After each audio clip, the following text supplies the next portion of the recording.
How does Crohn's disease affect the intestines?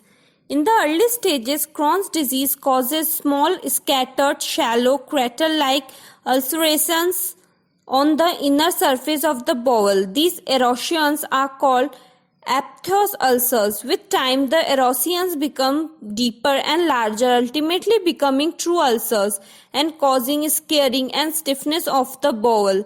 As the disease progresses, the bowel becomes increasingly narrowed and ultimately can become obstructed. Deep ulcers can cause puncture holes or perforations in the wall of the bowel, and bacteria from within the bowel can spread to infect adjacent organs and the surrounding abdominal cavity.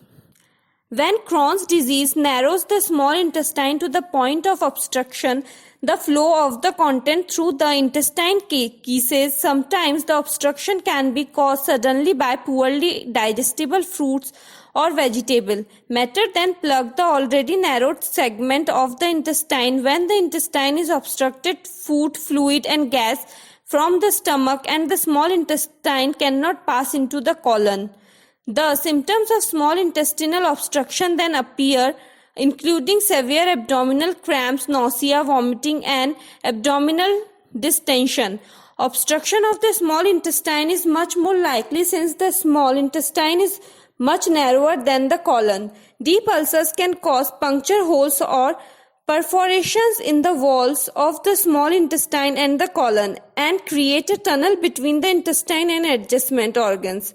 If the ulcer tunnel reaches an adjacent empty space inside the abdominal cavity, a collection of infected pus is formed. Individuals with abdominal abscesses can develop tender abdominal masses, high fever and abdominal pain.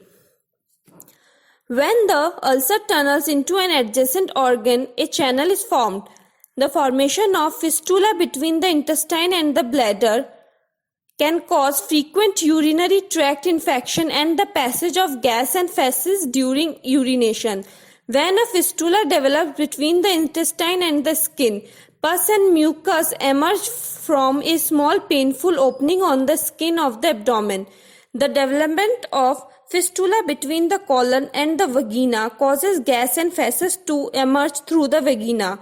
The presence of a fistula from the intestines to the anus leads to a discharge of mucus and pus from the fistula's opening around the anus.